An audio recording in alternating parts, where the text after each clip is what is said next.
Moins d'une semaine et ce sera la rentrée scolaire 2021-2022. Les établissements sont prêts à accueillir les élèves, dans les familles on s'active. Les derniers réglages se font pour un retour à l'école réussi. Madame, Messieurs, bienvenue au recap de l'actualité de cette semaine. Les Lions indomptables du Cameroun seront face aux Flammes du Malawi ce vendredi au complexe sportif d'Olembe à 20h. Les populations de Douala ont les pieds dans l'eau suite à cette forte pluie qui s'est abattue mercredi dernier. Bienvenue au recap.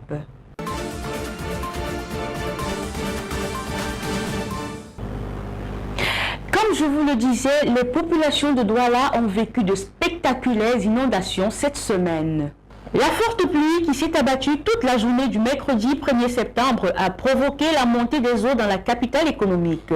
C'est la conséquence des drains et caniveaux pas curés. Cette situation arrive alors que l'on tend vers la saison des pluies. Il y a quoi s'inquiéter.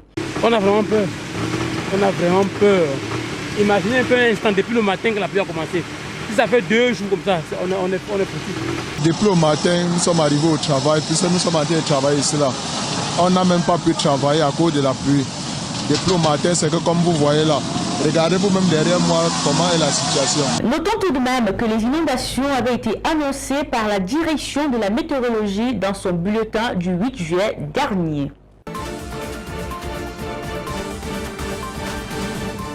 Le coronavirus continue de faire des victimes. Le variant Delta est devenu le virus majoritaire circulant dans la ville de Yaoundé. Dans une note du 27 août dernier adressée au ministre de la Santé publique, le Centre Pasteur alerte sur la circulation du nouveau variant du coronavirus au Cameroun, notamment à Yaoundé.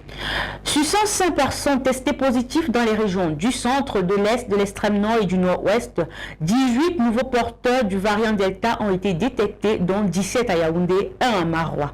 Ces tests ont été effectués du 2 au 29 août dernier.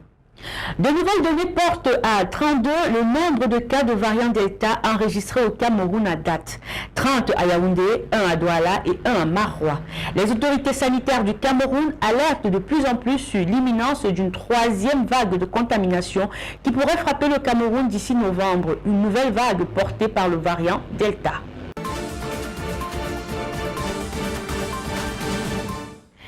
Près de 1300 passeports biométriques en attente de leur titulaire. 2 mois seulement après la mise en service du Centre national de production des passeports le 1er juillet 2021, la Délégation générale à la Sûreté nationale invite déjà les usagers à venir retirer leur passeport disponible. Cette information a été donnée dans une communication de la DGSN. Les passeports ne sont pas les seuls à être abandonnés. La DGSN indique aussi que 500 000 cartes nationales d'identité attendent également leurs propriétaires.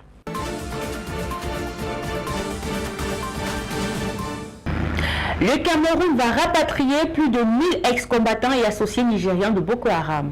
Ceux-ci avaient été accueillis depuis leur réduction dans la structure régionale du Comité national de désarmement, de démobilisation et de réintégration à Mora et à Méry dans la région de l'extrême nord. Les modalités de leur rapatriement et de leur transfèrement étaient au cœur d'une séance de travail entre les autorités camerounaises et nigériennes mercredi 1er septembre à Maroua. Cette opération vise notamment à décongestionner les centres DDR de la région alors que les conditions d'encadrement deviennent de plus en plus difficiles du fait de l'afflux de ces désengagés. Un problème que tente de résoudre le gouvernement avec la construction de nouveaux centres multifonctionnels.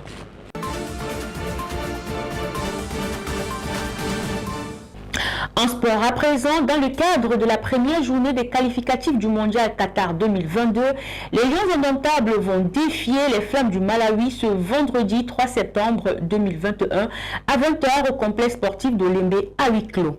La Fédération camerounaise de football a indiqué dans un communiqué que la Confédération africaine de football s'oppose à la présence des médias à cette rencontre. La raison de cette décision est liée au protocole Covid en vigueur pour les matchs de la CAF et de la FIFA.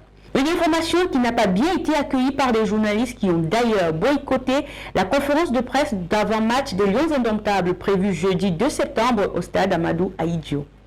Il y a quelques minutes, nous avons appris que la presse ne va pas couvrir le match de demain. Et il y a 3 jours, on avait déjà appris qu'il n'y aurait pas de public, ce qui était peut-être compréhensible.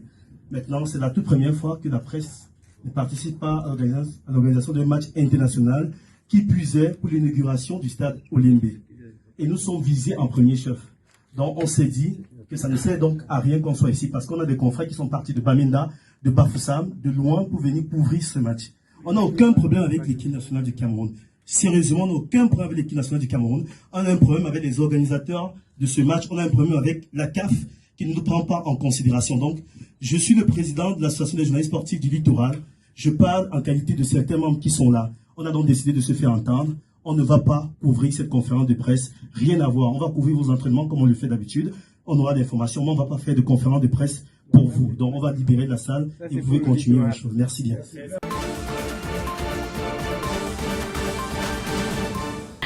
Terminons cette édition en culture, 12 candidats en liste pour le Grand Prix Francophilie. Le réseau des journalistes culturels au Cameroun va primer les lauréats de la deuxième édition du Grand Prix Francophilie, parrainé par l'ambassadeur de France au Cameroun, Christophe Guilou, le 4 septembre 2021 à Yaoundé. Pour cette deuxième édition, étant donné que le concours est international, nous avons mis à la disposition des candidats le thème « Je m'intègre ». Donc, étant donné que la francophonie et même la communauté francophile, c'est un vaste ensemble. Le comité d'organisation a dévoilé les 12 journalistes nominés pour ce concours qui promeut le journalisme culturel au Cameroun au cours d'une conférence de presse le 30 août dernier. Le jury a retenu 4 nominés dans les catégories presse écrite, 3 en presse digitale, 3 dans la catégorie radio et 2 journalistes pour les reportages télé. Le concours met en avant les sujets culturels quelque peu négligés dans les rédactions.